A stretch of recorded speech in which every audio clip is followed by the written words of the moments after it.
Do you remember the moment you realized that the world had changed?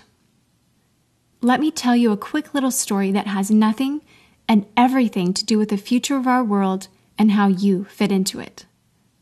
In 1917, the United States faced a huge problem. They were working hard to compete in the industrialized economy, and there was a shortage. Not a shortage of oil or coal or other natural resources, a shortage of people, specifically obedient factory workers. The solution to this economic dilemma? It was an experiment of sorts. It hadn't been done before, until someone thought of it. Mandatory public school. Unfortunately, the initial purpose of the United States public school system was not to inspire children or generate scholars. And it wasn't created for dreamers, people who color outside the lines, break the rules, and challenge the status quo. The public school system of the early 1900s was invented to create a nation full of adults who would obediently do their jobs in the factory assembly lines. Teaching kids to sit in straight rows and scheduling the entire day with the ringing of bells wasn't by chance. Punishing those who didn't conform was purposeful. These were the skills they would need to join the labor force.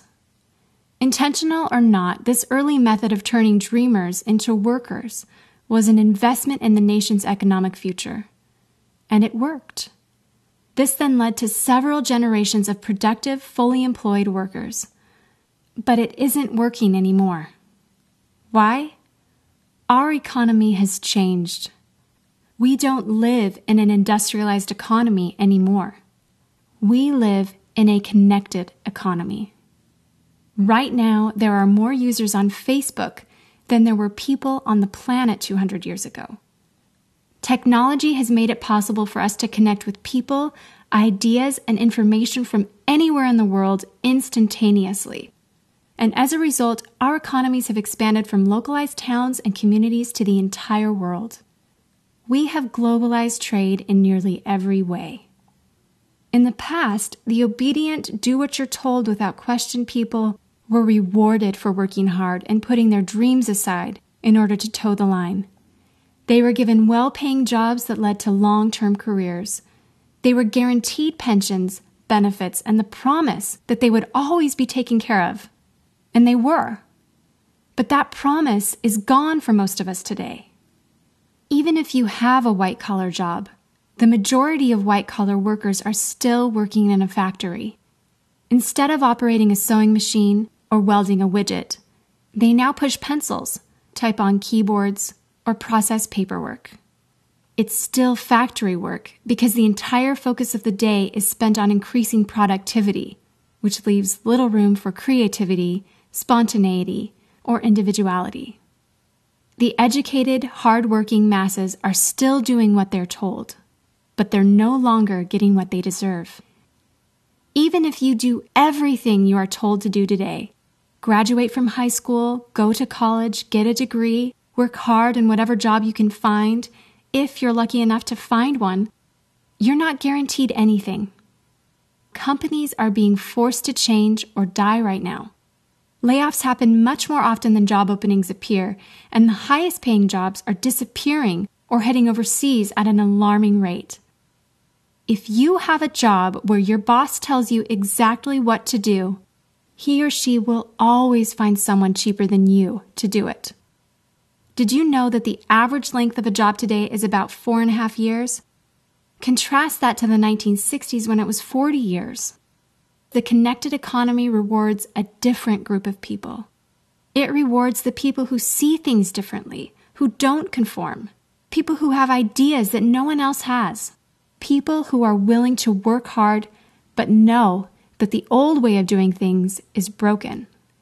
The connected economy rewards you not for being a cog in the wheel of life, but for standing up and reaching out. The connected economy rewards the connectors. Whether it's connecting a person to a person, a business to a business to a product, or a product to a person, those who learn how to connect are the ones who will survive and excel in the connected economy. That is how the world has changed. It's not about to change. It already has. Things are different now, and they're not going back to the way they used to be. Look at Facebook. What's their product? It's you. Your network, your information, your ideas, they all have value. Does Facebook pay you for the money they make selling your information to advertisers? No.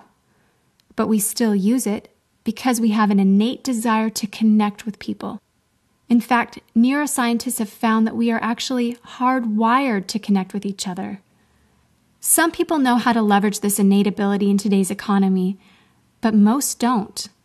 And because they don't know how to do it, most of them are paralyzed with fear, resisting the shift, despite clear indications telling them it's time to change.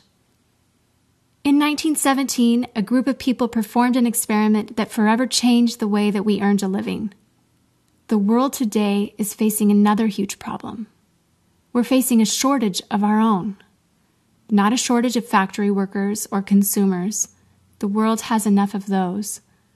We have a shortage today of dreamers and connectors. And so, we're holding our own little experiment. And you happen to be the subject of it.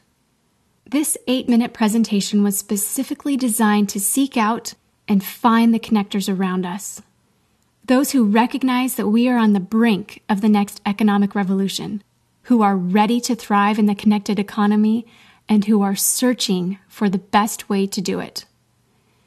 The internet and technology are rapidly changing the way that we do everything today, including how we make a living.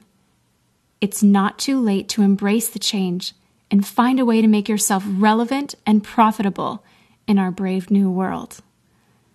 And that's why we've invited you here today. We've created something that rewards you for connecting. It pays you for bringing people together behind a cause, product, or idea. And we have systematized it and made it so that you can do it from anywhere with anyone at any time. If you are passionate about helping people, if you are passionate about changing lives, if you want to position yourself to be a capitalizing force within the connected revolution instead of just a bystander, let's start now. Do you remember the moment you realized that the world had changed? How about the moment you realized you could change with it? Are you ready for the details?